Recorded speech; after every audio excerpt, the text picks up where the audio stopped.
taux plein, hein, c'est l'éducation thérapeutique du patient. Voilà. Alors, honnêtement, la première fois que j'ai entendu ce terme de TP, c'est le réseau CEP de ma région qui m'en a parlé, parce qu'ils voulaient m'inscrire en fait dans des ateliers groupes de TP qu'ils voulaient monter. Et alors, moi, je ne savais pas du tout ce que c'était en fait. Alors, déjà, éducation thérapeutique du patient, on va dire. En fait,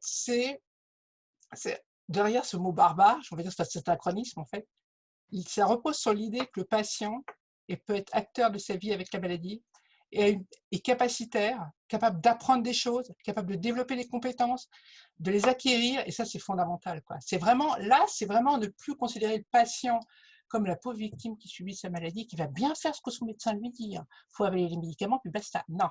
C'est vraiment montrer, c'est ce que je disais, que le patient est acteur de sa vie avec la maladie, peut être acteur de sa vie avec la maladie, que ça passe pas simplement par des médicaments, et qu'il y a des choses qu'on peut faire. Et maîtriser sa maladie et agir aussi, c'est fondamental parce que on se sent plus victime, on se sent vraiment acteur.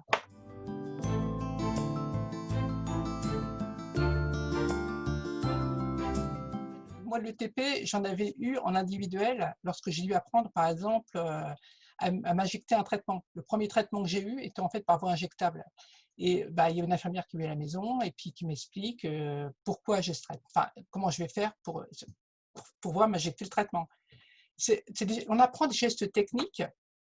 Là, c'est pour un traitement, ou d'autres gestes techniques aussi. C'est un peu plus trash, on entend dans le trash, hein, les autosondages par exemple, et puis voilà. Mais il n'y a pas que ça, il y a aussi une façon de gérer des symptômes, la fatigue. Ça ne se gère pas, ça, c'est quelque chose au niveau médicamenteux, on ne se gère pas bien.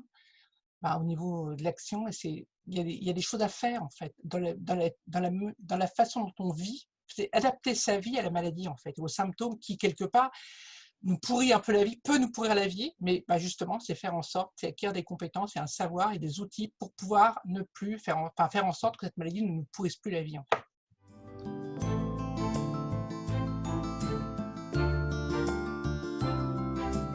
C'est génial parce que derrière, ça veut dire qu'on nous apprend des choses, à faire des choses, à développer des compétences, des savoirs qui vont nous permettre de mieux maîtriser notre vie avec la maladie, de mieux maîtriser cette partie pourrie de son existence. Et c'est top.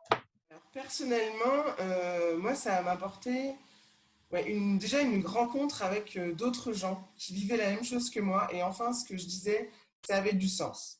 Quand je racontais que ma main fourmillait, on me demandait pas si j'avais bu ou si j'avais fumé avant de raconter ça.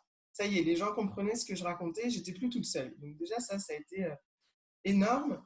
Et après, de pouvoir aussi finalement lever des questions que j'avais finalement sans m'en rendre compte. Je pense que j'avais des idées reçues, par exemple, sur des traitements, à me dire oh, celui-là, il est horrible ou celui-là, il est super. Et finalement, de pouvoir en discuter, de rencontrer d'autres gens qui le prennent.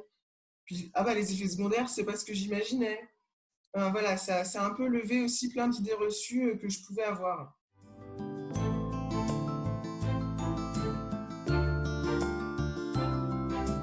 J'imagine que l'ETP devrait s'étendre de plus en plus pour justement permettre à tous les patients d'avoir cette connaissance, d'avoir ces compétences et de pouvoir être acteurs en fait de leur maladie. De plus se retrouver chez eux à se poser des questions tout seul et pouvoir avoir les ressources en fait pour être autonome, pour être bien avec leur maladie et vivre tout à fait normalement et adapter les choses à eux en fait.